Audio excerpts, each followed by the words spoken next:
Seigneur bien-aimé, nous te rendons des vives actions de grâce pour ton grand amour.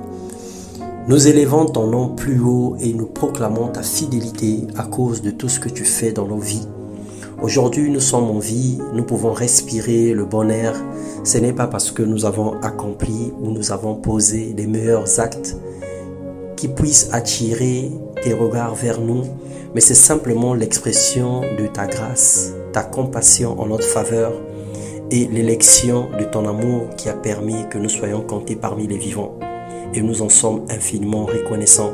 Nous ne pouvons pas nous enorgueillir par rapport à cela, mais nous regardons plutôt comme une opportunité encore ce matin de bénir ton nom, de te glorifier, d'exercer l'amour du prochain et de ne pas paraître comme étant supérieur aux autres. Que toute la gloire te revienne dans le nom puissant de Jésus. Amen. Bonjour bien-aimés frères et sœurs, que le Seigneur vous bénisse. Bienvenue dans notre partage quotidien. Ce matin, nous allons parler du péché, ses symptômes, les causes et les conséquences du péché. Dans Tite, le chapitre 2, les versets 11 à 14, il est écrit « Car la grâce de Dieu, source de salut pour tous les hommes, a été manifestée. Elle nous enseigne à renoncer à l'impiété et aux convoitises mondaines et à vivre dans le siècle présent selon la sagesse, la justice et la piété, en attendant la bienheureuse espérance et la manifestation de la gloire du grand Dieu et de notre Sauveur Jésus-Christ qui s'est donné lui-même pour nous, afin de nous racheter de toute iniquité et de se faire un peuple qui lui appartienne, purifié par lui et zélé pour les bonnes œuvres. Mon frère, ma sœur, le péché a pour cause la convoitise, le mécontentement, l'orgueil et la rébellion ou encore l'incrédulité.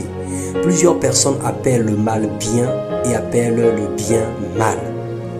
Dans Romains 1, les versets 24 à 27, il est écrit « C'est pourquoi Dieu les a livrés à l'impureté selon les convoitises de leur cœur, en sorte qu'ils déshonorent eux-mêmes leur propre corps, eux qui ont changé la vérité de Dieu en mensonge et qui ont adoré et servi la créature au lieu du Créateur qui est béni éternellement.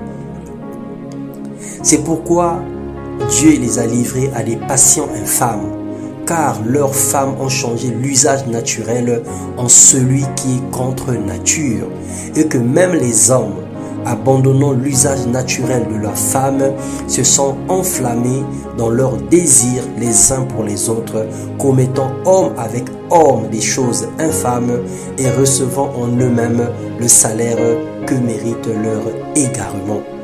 Bien-aimés, lorsque nous sommes rebelles à Dieu, lorsque nous avons changé la vérité de Dieu en mensonge, ou lorsque nous voulons vivre selon les désirs profonds de nos cœurs qui ne glorifient pas le Seigneur, en ce moment-là, nous tombons dans le péché. L'incrédulité règne au milieu de nous et nous pouvons que vivre la désolation. Dieu n'a jamais dit que c'était facile pour nous de vivre sans péché. Il sait combien la chair nous tire vers le bas. Il sait combien les circonstances nous obligent ou nous emmènent à le déshonorer, à pécher, à mentir, à se corrompre régulièrement. Mais nous devons espérer et attendre au secours de l'Éternel pour pouvoir dépasser ces choses. Si une personne sur la terre est arrivée à le faire, alors nous pouvons tous y arriver au même moment. Seulement, il est notre aide, notre secours pour vaincre le mal.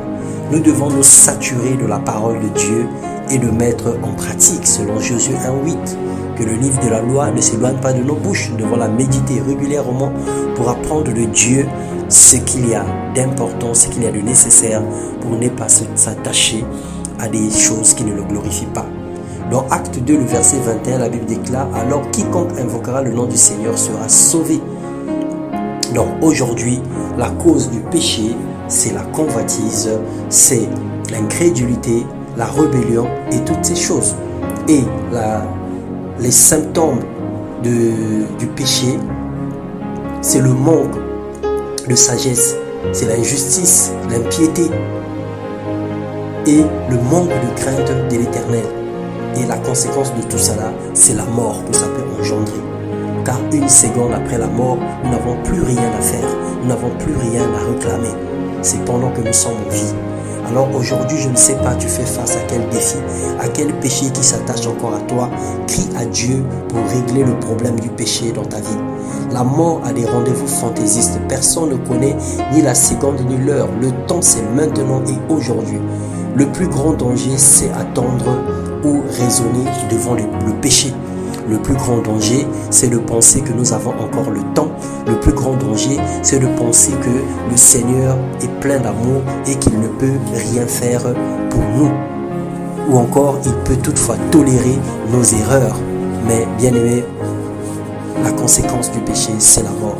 La mort, séparation éternelle entre l'homme et Dieu, mais aussi la mort physique qui est l'extinction de la vie humaine sur la terre.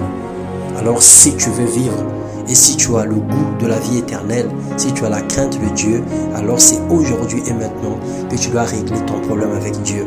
Le Seigneur n'est pas venu pour nous condamner, il n'est pas venu pour nous accuser, mais il est venu plutôt pour nous justifier. Alors fuis les passions qui minent nos corps et nos vies. Fuis les désirs qui ne glorifient pas le Seigneur. Dans le nom puissant de Jésus, que le Seigneur vous bénisse et qu'il vous accorde un cœur léger, un cœur repentant, un cœur qui craint l'Éternel et une attitude d'humilité à pouvoir reconnaître ses faiblesses et revenir au pied de la croix pour demander pardon au Seigneur. Que le Seigneur nous bénisse et qu'il nous fasse du bien dans le nom puissant de Jésus. C'était un avertissement aujourd'hui, mais aussi un encouragement à sortir d'un certain genre de vie, à quitter une certaine position pour suivre le Seigneur Jésus-Christ. Que la gloire de Dieu couvre vos vies et que le Seigneur vous touche afin que vous posez des actions positives pour vous éloigner du mal dans le nom de Jésus. Amen.